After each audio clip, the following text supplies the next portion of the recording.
All right. Well, good morning, ladies. I'm glad you're all here. I'm excited about the new month. I'm excited about what I'm going to be presenting today. But first, I want to pray. Father, thank you so much. Thank you so much for this season, for the growth that we are experiencing, Father. It may not be easy, it may not be what we want, but in everything we know that you are here, that you are with us, that whatever trial, whatever hindrance comes our way, that you are with us to comfort us and to help us, Father. And we just thank you so much that you don't leave us, that you continuously work on us and grow us and keep us right in the palm of your hand, Father, right with your arms around us. So thank you. And I pray that as we go about listening to this presentation, that you would bless the women and the families, that they will then carry this back to their families with, Father, and that through using the fragrances, they would come to know you more, that they would not be scared or fearful of using fragrances for their physical, mental, emotional health, their spirit, Father. Let it come into them. And anything that I would say, Father, that is not of you, I ask that you would just not even allow it to come out. And Father, I pray that the word spoken now and during questions, that they would just glorify you, Father. We thank you for this day. In your name, amen. Okay, so we are in the season of counting the Omer. And I think of it as kind of counting the cost of what are we counting? Counting the cost of what we're doing. And so how often do you find yourself counting? If you're a mom, you're probably counting heads because you've got little ones running around. You're out running errands and you've got to know where all your little ducklings are, all your little ones. So you're counting. If you're a fitness instructor, you're maybe counting reps or laps or even seconds. If you're pregnant, you're counting the months, right? If you're getting married, you're counting the days. If you're in school, like I know Cindy's daughter's in school, she's probably counting the days as well until the end of school or even perhaps graduation, right? So if you're on this journey of digging deeper into his word and following his appointed times, then more than likely you're counting the Omer right now, right?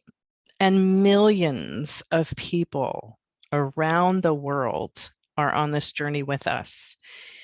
Each year we get to do this. Like we get to do this. How beautiful is that? We get to count the Omer.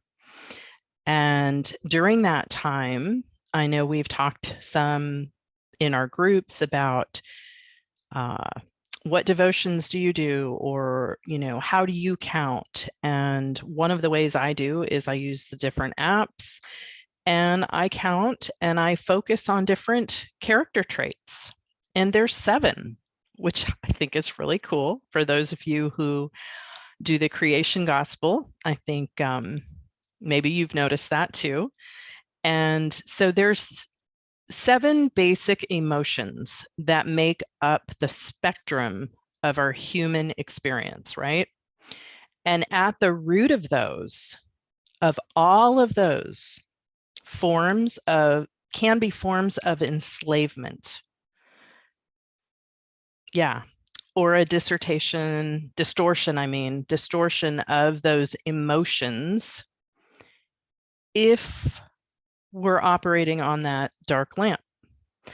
But as we get to count and go through allowing Father to work on us, if we're looking at these traits or facets to character, then we get to get truth.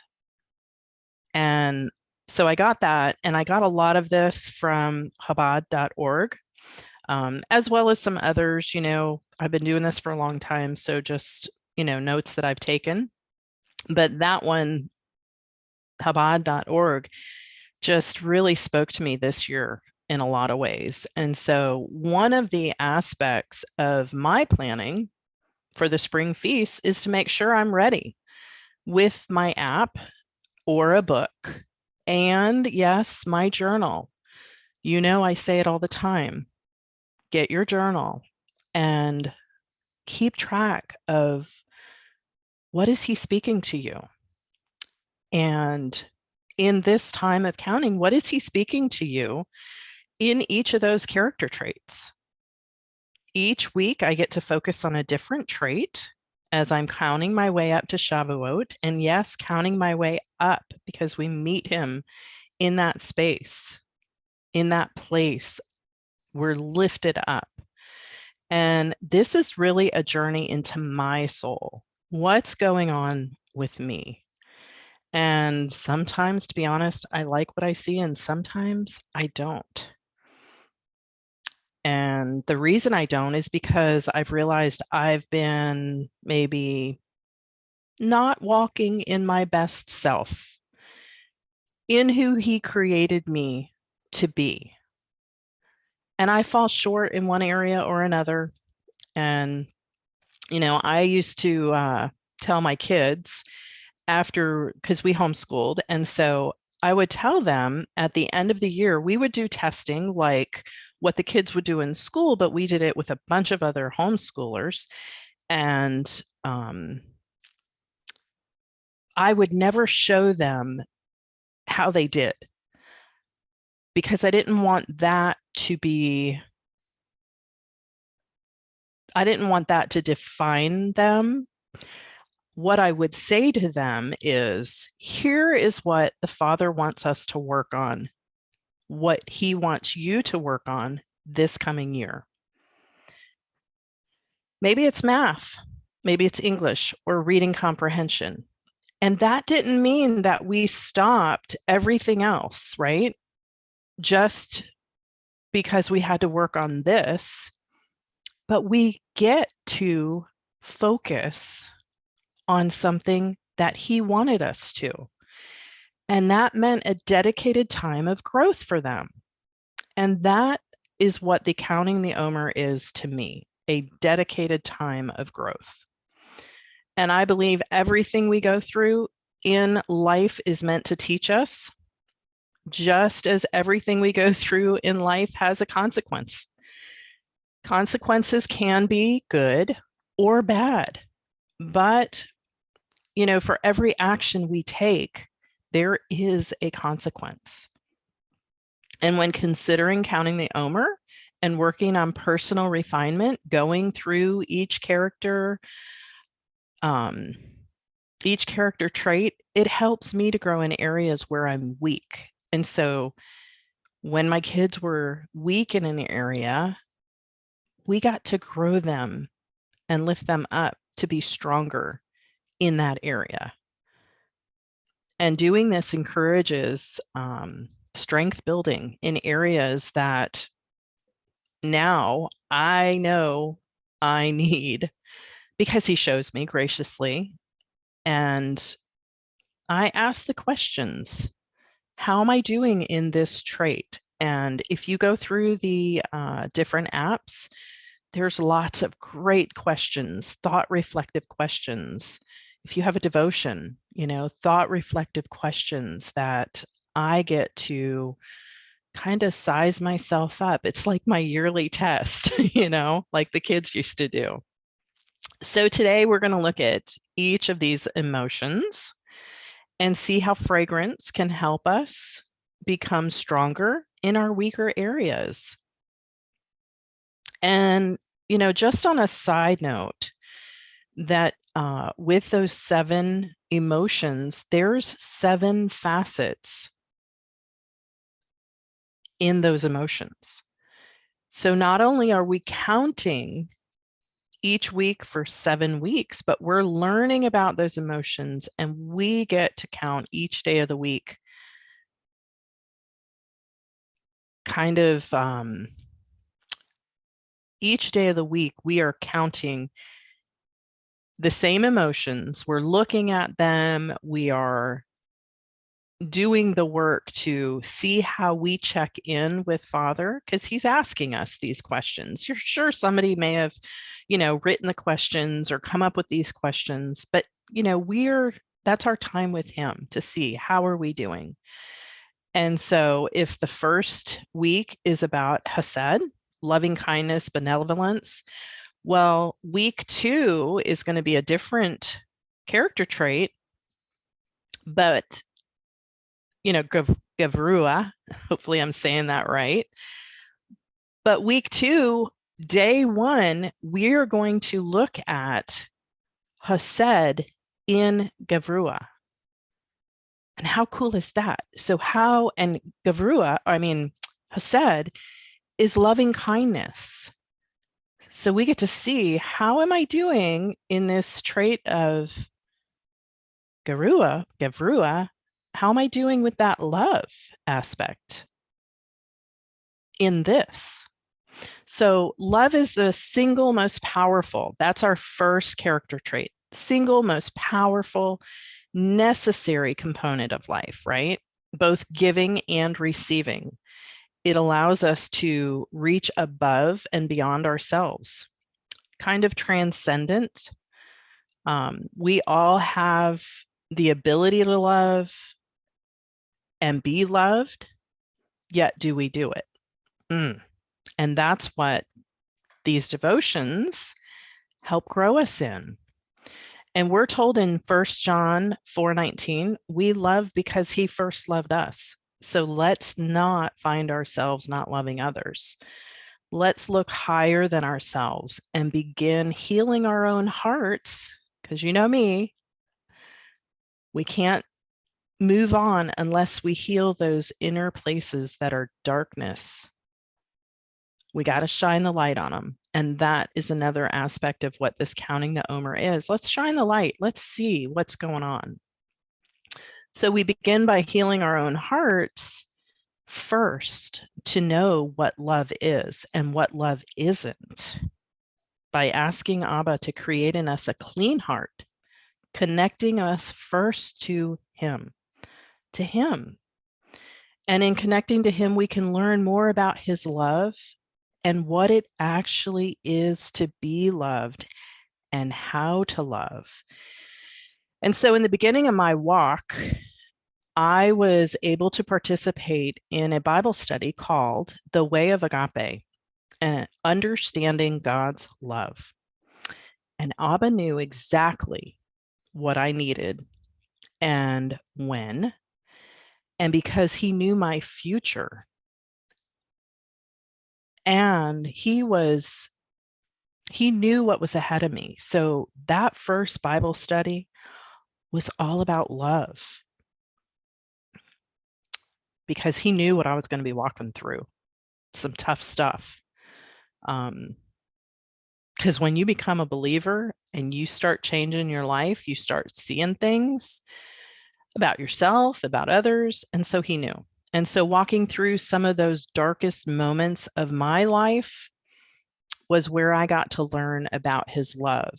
And as I learned about his love, I learned how to love others, because what I knew before wasn't necessarily correct love. His love is divine, his love is divine.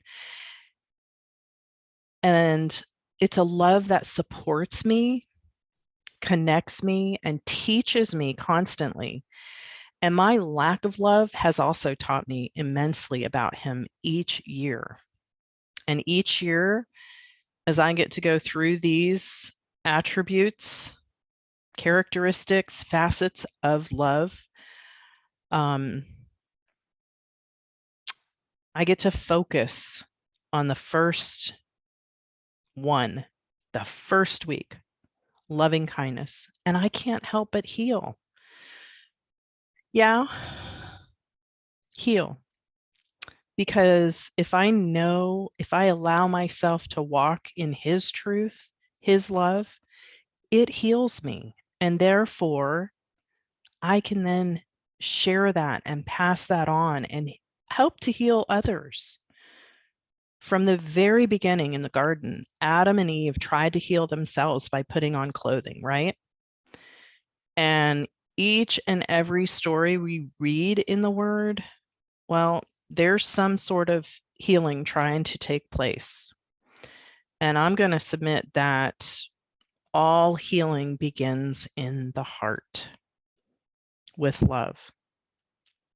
We can operate at a higher level, a higher vibration, so to speak, because when a heart is healed, it's been filled with love and joy and peace and all the attributes that we work on during this time of counting. People often talk about how we feel. And then there are others who talk about feelings, they come and go. And I've say this all the time. I used to say it to my kids. In 5 minutes, you may feel differently because that's just how we are. We can get a phone call if we're sad and pick up that phone and it's an old friend and now we're happy. So it can change on a dime. And people will say, don't operate on your feelings. And I agree. They say your feelings are not truth. And I agree, again, to an extent. However, I bet every one of us would agree that if we are hurt by someone, it hinders our ability to love. And if we are full of shame, well, that hinders our ability to trust, right?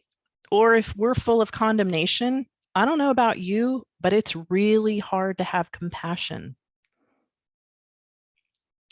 And if we're wounded, it's really hard to walk in empathy for another. So, or even receive love. So I'm going to encourage you to surround yourself with roses, the fragrance of rose.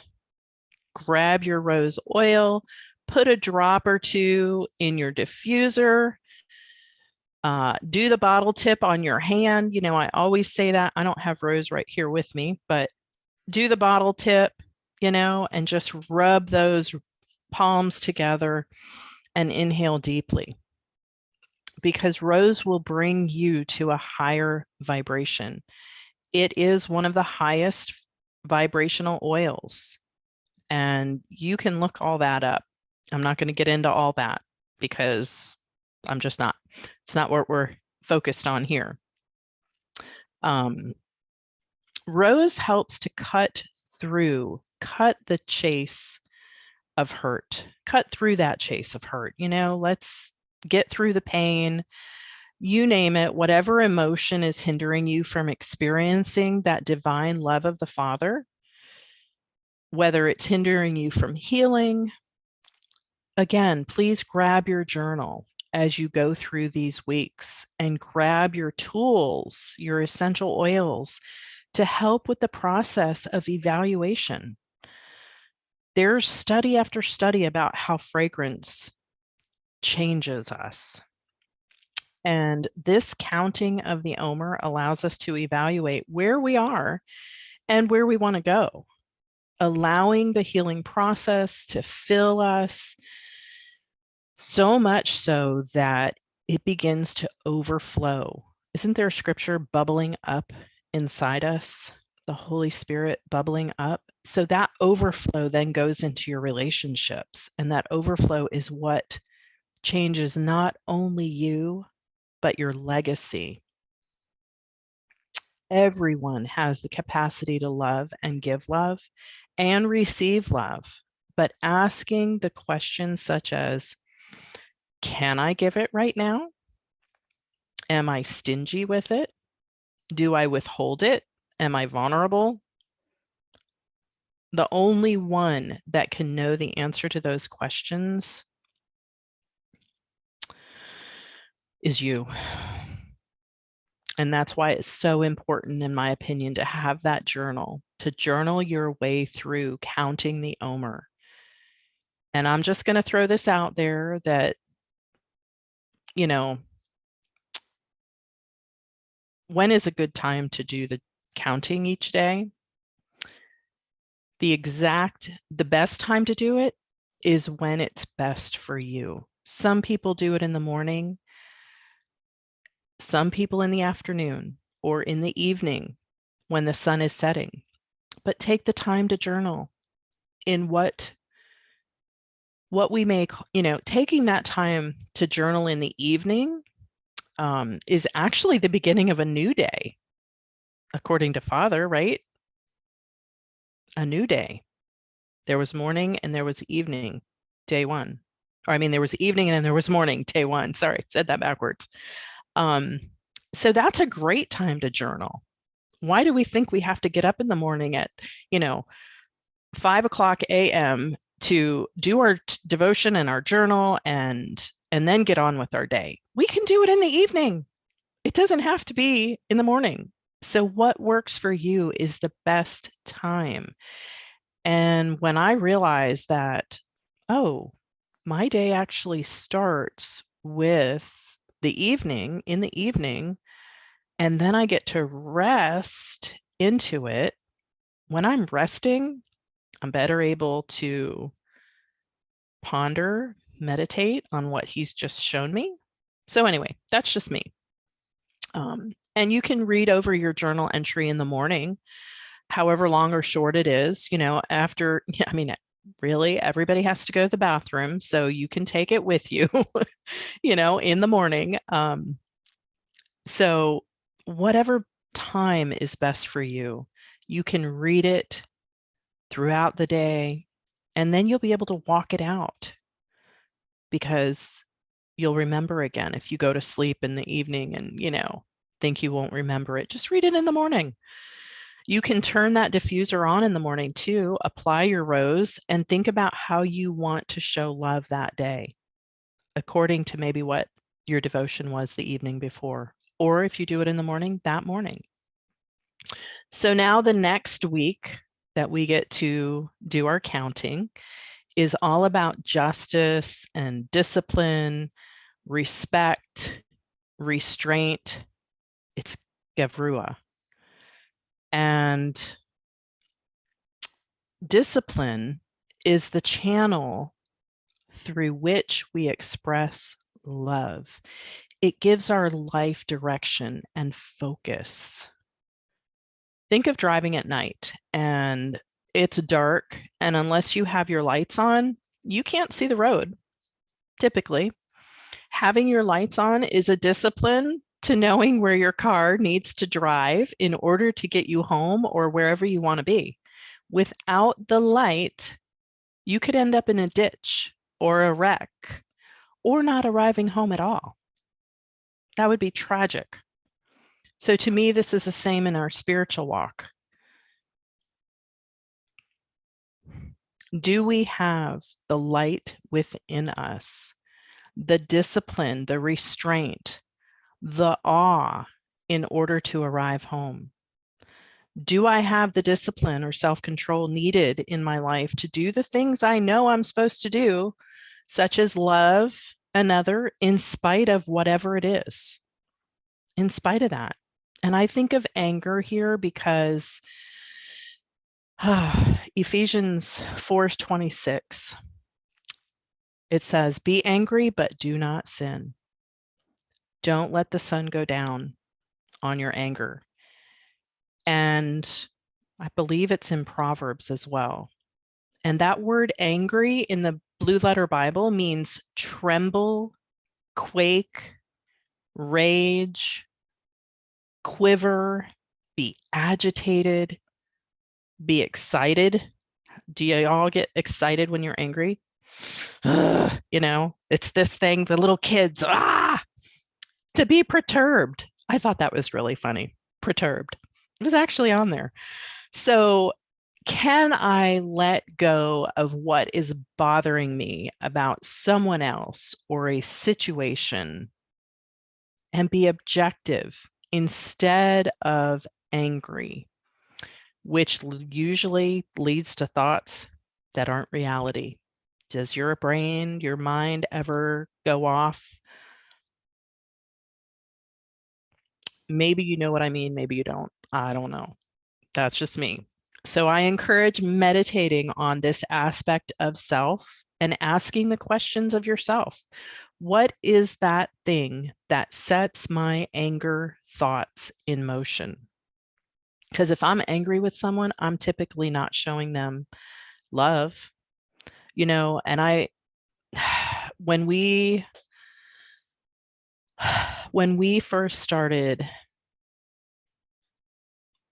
this journey, this part of our journey of coming back to Father, and we started incorporating Shabbat and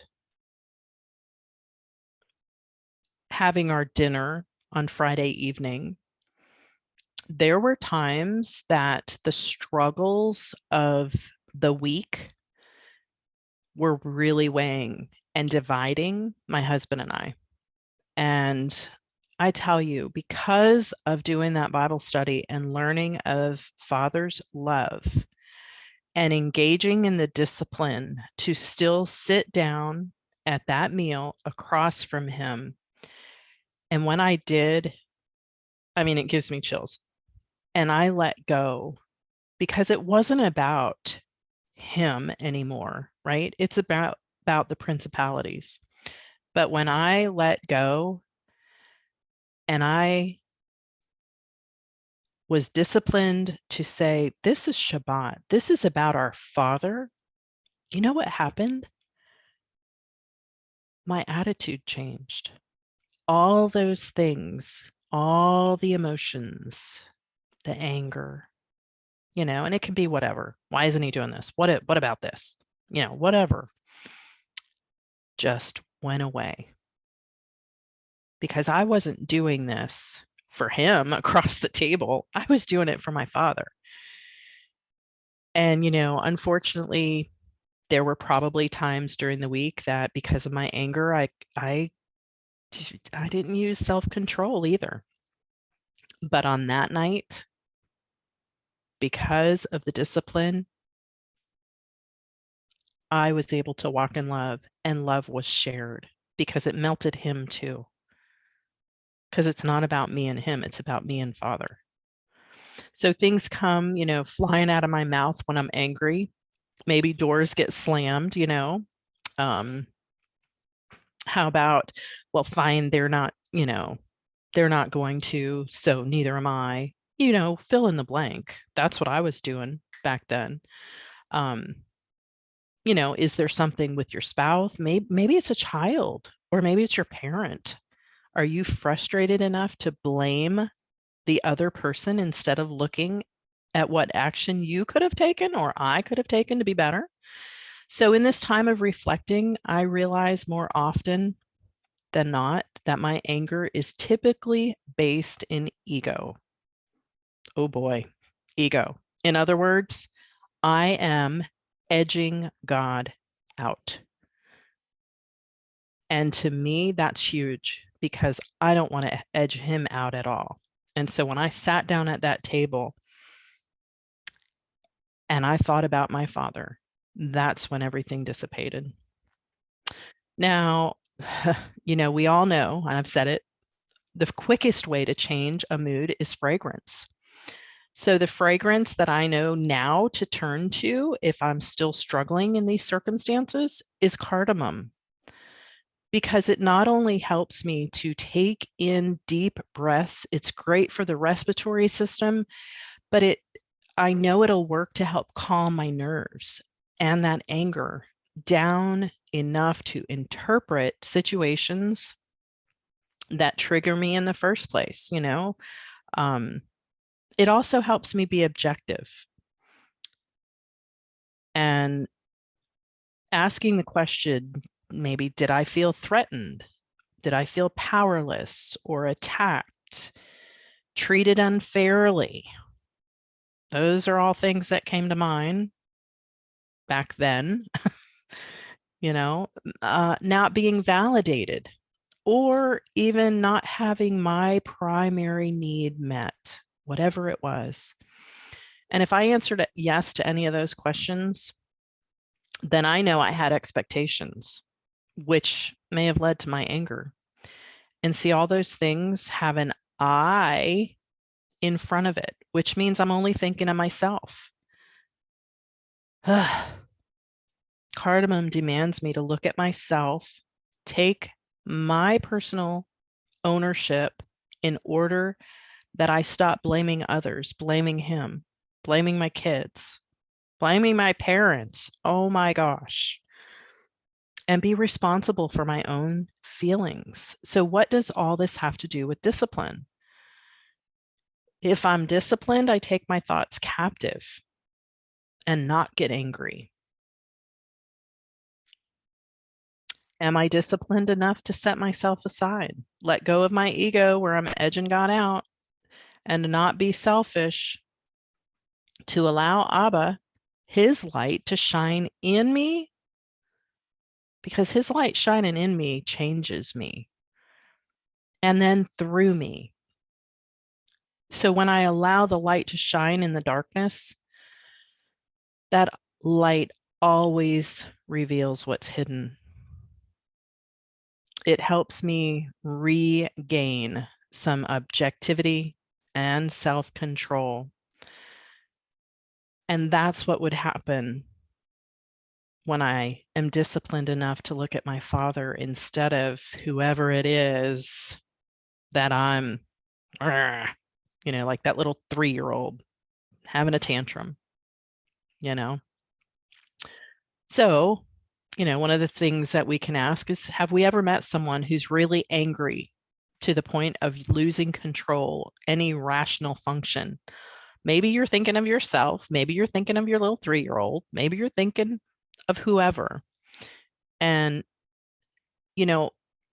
every time we get angry, though, it settles. It settles somewhere in our body. And that, I always say our issues live in our tissues, and your body always reveals itself. And the emotions that are held within, if you want to have that spot broken, that spot break down, try rubbing some of that cardamom on that spot, because you can do that bottle tip, simply rub it where you need it. You can take cardamom under the tongue, in a capsule with water or juice to help you get it into your system if it's a really bad episode of anger that you're dealing with, because it can be. And even just rubbing it on your belly, right above your button, is an excellent spot to kind of digest those angry flames, because that's our digestion and flames. Get my point? So unlocking any restraint that's holding you back from getting rid of anger. Turn the light on. Be able to see your mind and your gut, because they're all connected, and work together in harmony to support his flow in you, his flow of light in you. Taking a deep breath. Taking that deep breath, that cardamom helps open up those lungs. And breathing is a good thing too when you're angry. Nice deep breaths. Calm down. Don't we tell our little one, okay, take a deep breath. Calm down. Tell mommy what's happening. So, yeah. All right. So now we come to week 3, and that is Tefret, which is compassion. And when we blend an outpouring of love and discipline, we come to compassion, and it really represents the ideal balance of Hesed and Gevurah. It's been said to be kind of a sort of third dimension, or a dimension of truth. Basically helping us see truth in ourselves, whether we're compassionate or not. Because if we're not disciplined in and loving others, like I said before, we're not very compassionate. And going back to my husband and I, struggles and walking in that discipline and in that love, then I can have compassion and realize, you know what? He's had a tough week too. And so when we focus on compassion, we see truth about ourselves. Again, the good, the bad, the different, the indifferent. When we're compassionate, we're free to pour out love. It allows us to rise above that ego, that edging God out syndrome, and blend the different colors of love and discipline. And that's beautiful. Each and every quality I'll say that we are trying to grow within us, is able to flow and come out of us. But it has to include the 7 facets, all 7 that I'm going to be talking about. I've only talked about, this is what, number 3. So there's 7. So when it comes to compassion, asking questions like, am I pitying this person because I'm all that? Or am I truly walking in compassion? Am I sympathizing or patronizing? Am I truly willing to see the divine beauty in that other person that Father created in them and in each and every one of us, in me too? So what comes to mind is, you all remember that movie, Steel Magnolias? The women in that movie, and it's been so long since I watched that, but the women in that movie, they offered compassion while dealing with life, right? Julia Roberts had diabetes, and it was just this, movie about dealing with stuff. Well, Magnolia is called the essential oil of compassion. Imagine that. The feminine scent of magnolia encourages us to treat one another with compassion and mercy, creating a tender place within the heart to learn important lessons about our human interconnectedness and how to live in love and harmony. And this fragrance draws the senses. It draws the senses with a gentle, pure, maternal nurturing that really facilitates a deep healing in the soul, kind of like a level change. And I know magnolias are all over, and we used to have one in our front yard, huge tree, huge. And when those flowers opened up, I would grab one and pull the branch down and just smell that, just beautiful. And that, now I know that that scent offers us a feeling of safe and loved. And when we feel safe and loved, we can really see where we may be withholding compassion, whether it's for me or someone else. It inspires me to engage in others' life, to have greater empathy. When we view ourselves as separate, we begin to lose that thread that weaves us together. And, that can happen in our spiritual walk too. We can become detached instead of seeing beauty in each and every person. And I love this community with the Rooted Cafe, and how all of us, all of these sisters here, work together to walk in compassion for each other. I mean, it's beautiful. We share our struggles, we share our stories of triumphs. We even share some of the barren places within ourselves. you know, but we offer each sister a sort of safe haven of refuge. And Charlie and every one of us worked so hard to keep that, you know, let's keep that. So thank you, Charlie. You're on here. I can thank you here. And, you know, many, many, many thoughts can be transformed from another person's compassion and sharing of their story. And I know in my life that's certainly been the case. And so grab your magnolia, sit and journal, and allow that fragrance to continue that process of, you know, when you're reading from your app or your devotional, let it continue. That's what fragrance does. It opens you up to be able to receive. Okay, so I also read on the Chabad website that Netzach is about endurance and ambition. And it's a combination of determination and tenacity. It's a balance of patience, persistence, and some guts. It is also being reliable and accountable, which establishes security and commitment. And I love this.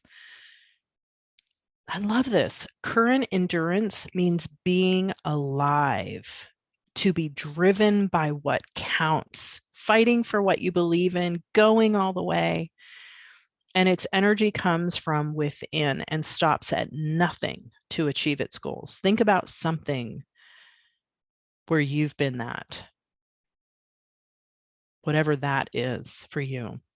In order for endurance to be effective, it needs to be filled with love and discipline and compassion, endurance, humility, bonding, and dignity. You know, those 7 facets that we're working on, that we get to work on during this counting.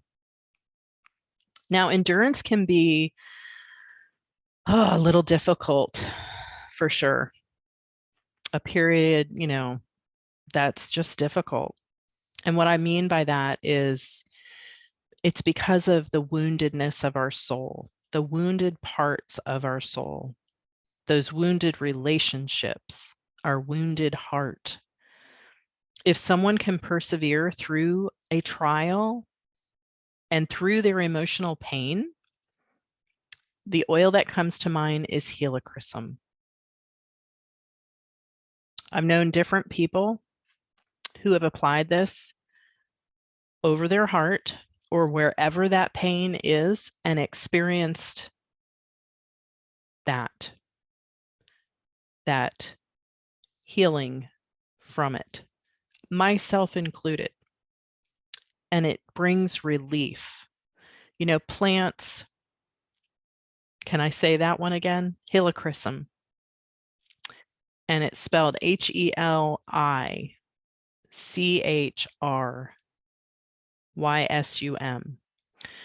So plants have a way, fragrances come from plants. So they have a way of healing us that just needs to be experienced in order to know whether it works or not. Opening a bottle and inhaling the fragrance seems strange, right? If this is new for any of you. And some people, yes, some people may even coin it as, oh gosh, new age, whatever. But let me tell you, these plants were created all the way back during the creation week on day 3. Why did he give these plants to us?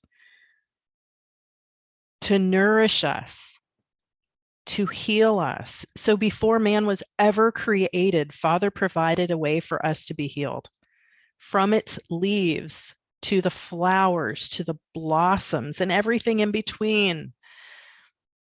Emotional wounds can be healed with work And knowing how to use some of those tools that he gave us to facilitate that healing is essential. It's time we take a better look at the gifts he gave us for healing. And sure, we can have a pain relieved or an injury healed with an over the counter, right? We all grew up with them, but that's not healing the heart pain that goes along with the injury. Using an essential oil allows us to go inside in ways that perhaps we haven't in the past because they demand a response. Fragrance demands a response. Just sit with that helichrysum and journal about it. Wow. Wow. So, who wants to be full of life? I think everybody does. The next trait is hod. If I'm saying that right. Hod. Humility. And it is the fuel of life. It gives direction in a silent way, which is its strength, its modesty. It's recognizing how small we really are and yet how large we can become. When we empty ourselves, we can then think how big we are because it allows Abba to do that. And humility, it helps us to reach beyond ourselves. It helps to rise above ourselves and love others as we love ourselves. Because we're beginning to love ourselves now that we're counting through these. And how beautiful is that? And so humility,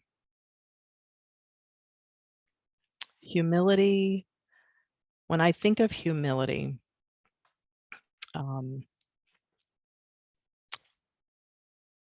how do we become humble? We become humble perhaps by laying ourselves down, by helping others, extending that compassion. Maybe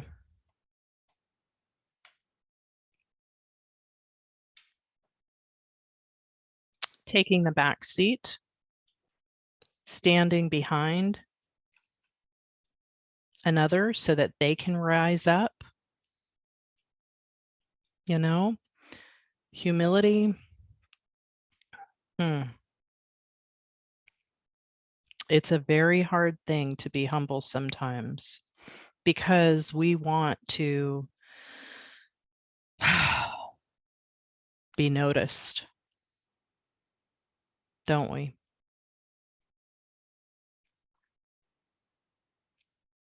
And so that's why we work on it. And that's why we allow the essential oils, the fragrances to come in and help to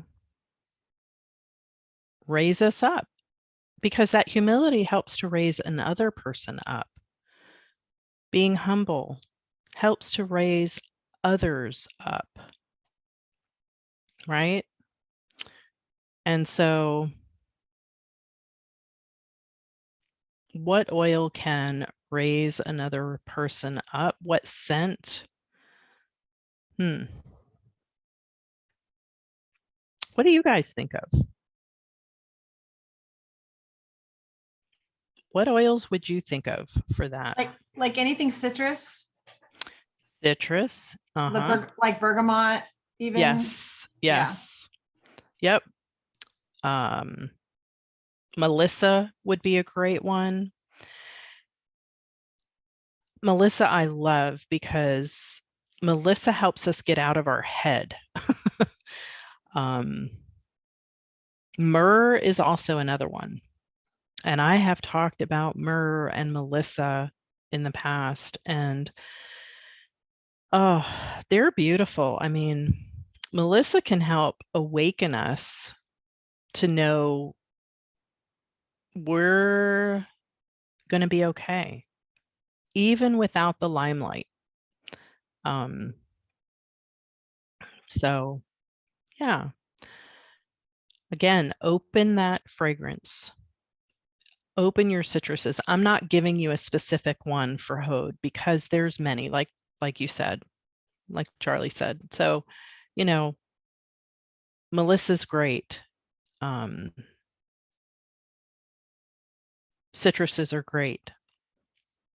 I would encourage praying about it. What do you hear? What is it that you hear? What fragrance do you hear? Maybe it's one that I've already spoken about. Maybe it's you're going back to rose, or maybe you're going back to one of the other ones, cardamom. And maybe that's the one that you need for this.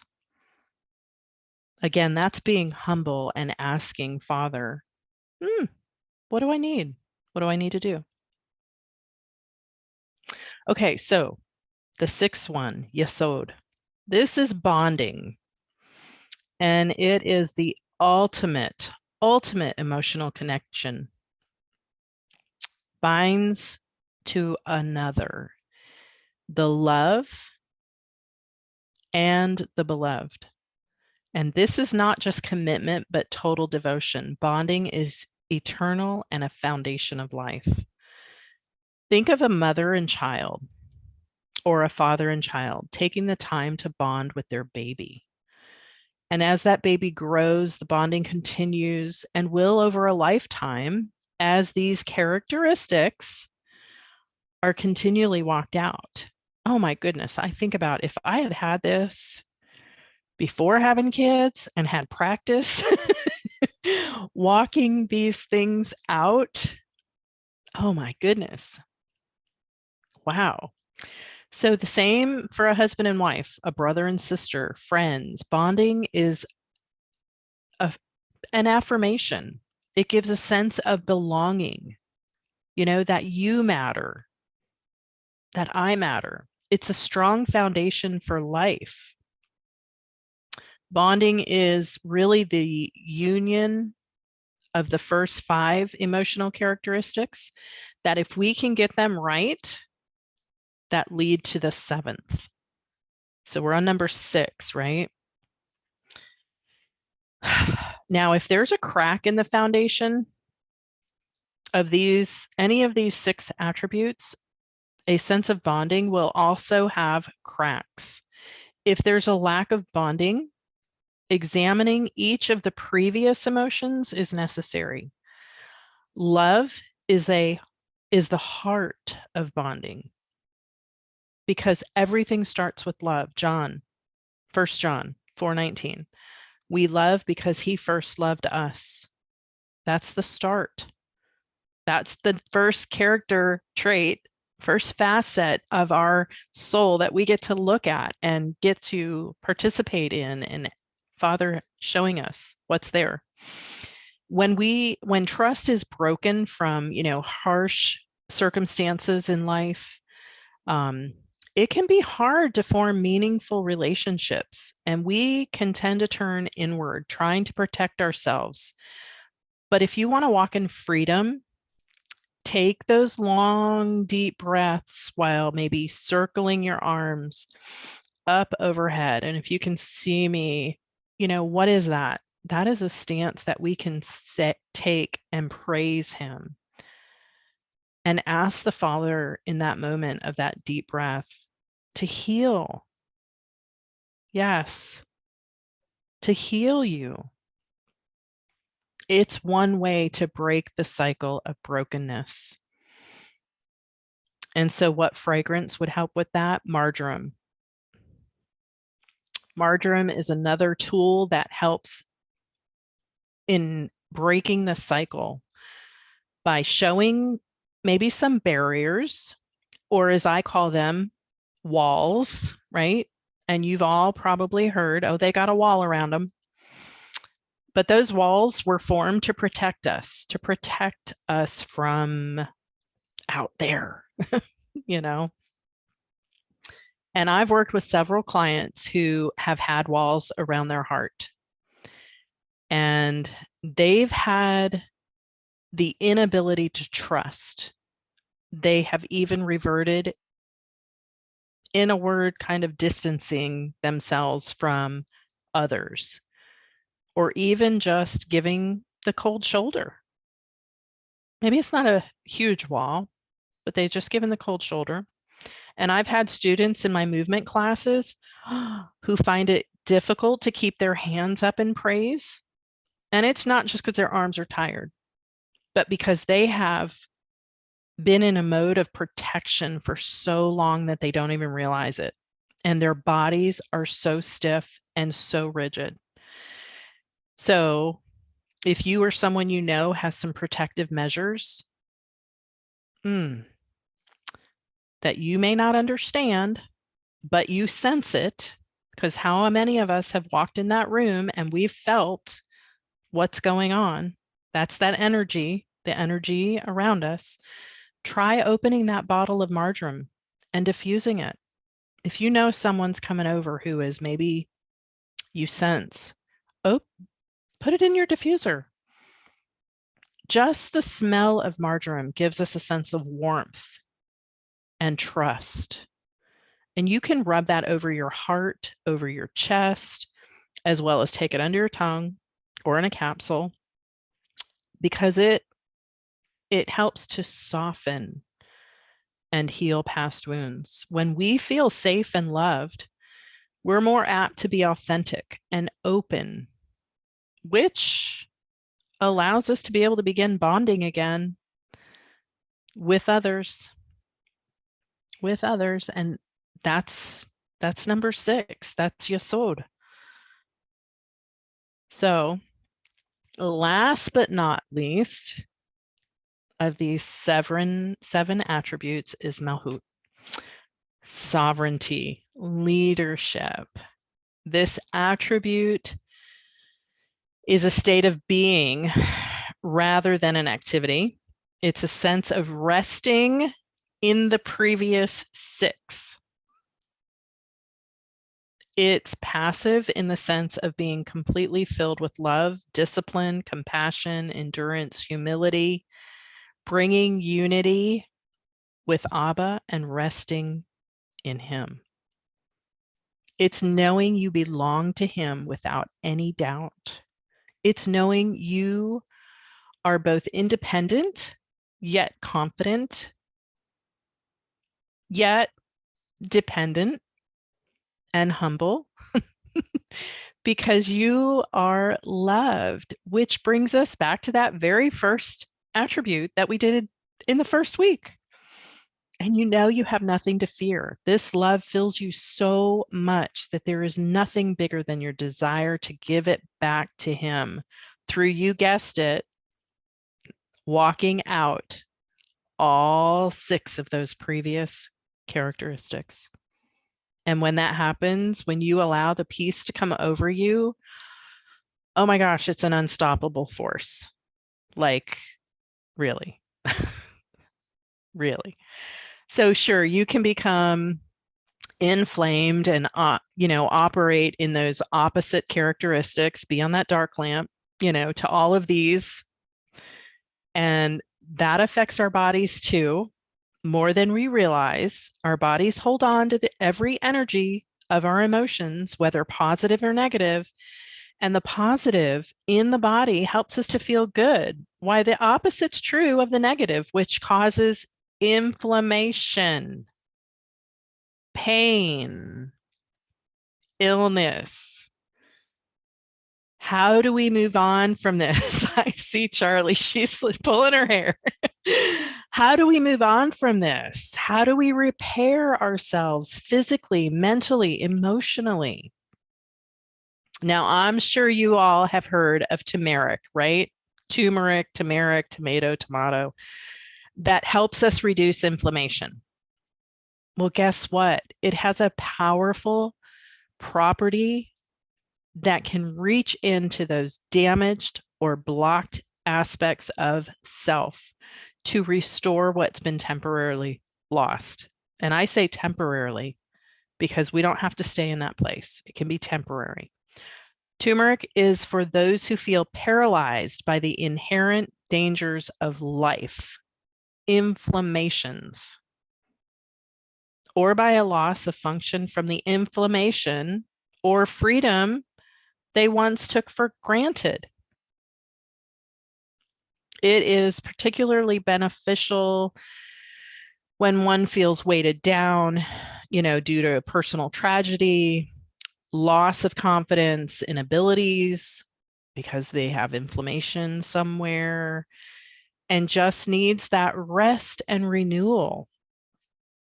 It offers strength and hope to ground us during times of upheaval or significant change. Turmeric can also restore one's faith in goodness. When I'm not inflamed, I can sense the goodness. And we each have a unique role in this world. And in a season where, there's just so much that's committed, bad that's committed, and heartless events that are going on that are unfolding without meaning or maybe even seeming consequences. We're exposed to misdeeds from others. That can cause our faith in others to grow cold. But turmeric is a restorer. When we have an inflammation in our body, we need to be restored, right? Think of your child or yourself, and you bump into the coffee table. What's the first thing we do? We grab it. Or you have you ever knocked your shoulder into the wall? You're going in a room and you knock your shoulder in the wall. What do? Okay, that inflammation is there to help heal whatever just happened. But chronic inflammation, oh, no, no, no, no. We don't want that. And that's where turmeric provides that stability, providing, it's a strong warmth. Turmeric is that provides stability for a wavering heart, thinking about emotions.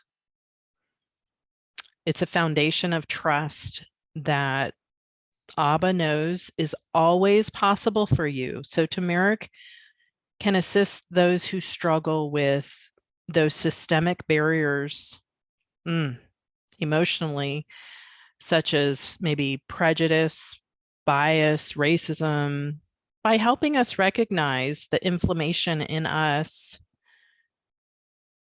the damaging aspect of that inflammation,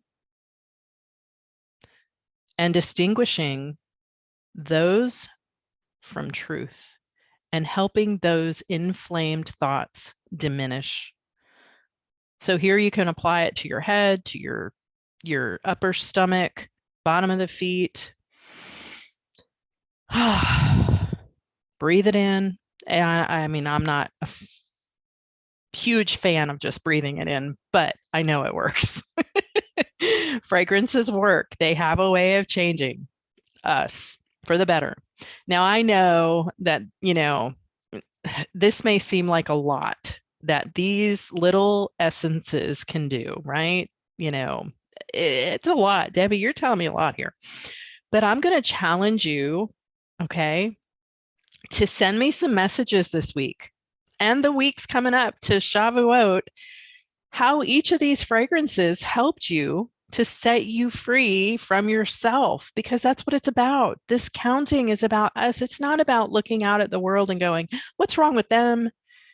It's about us. And when we're already free, but even Yeshua, he had to help the disciples by offering tangible things, and the people that he ministered to, tangible things that they could do to walk in freedom. So I want to leave you with this. Romans 5:3-5. Charlie, yes, you'll remember. Not only this, but we also exalt in our tribulations, knowing that tribulation brings about perseverance, and perseverance, proven character, and proven character, hope, and hope does not disappoint, because the love of God has been poured out within our hearts through the Holy Spirit who was given to us. That, my friends, is Shavuot, and working through the different characteristics of our soul. So I hope you all have enjoyed this. That was Romans 5:3-5. And I was not keeping track of the comments or the chat, so I'll go through and kind of look at those. I just love how these all build on each other. I mean, it's not a coincidence. And we talked about, you and I talked about this. It was like, where was it in James or whatever, where, you know, and perseverance is this, and this begats this, and this brings this, and this, and it's not, he doesn't jump us straight into a place of compassion when we know we haven't even got, we have to get to that place of loving kindness first. If we haven't got that, we're never going to get to a place of compassion, because there's a building. He doesn't expect us to jump. He gives us the process of how to get rid of this and move to this step from glory to glory, right? He gives us that process. And I appreciate that. In this process, I'm reminded of that, his loving kindness and grace to me. Mm-hmm. Yes. Yes. Y'all can unmute if you'd like, if you have questions or comments.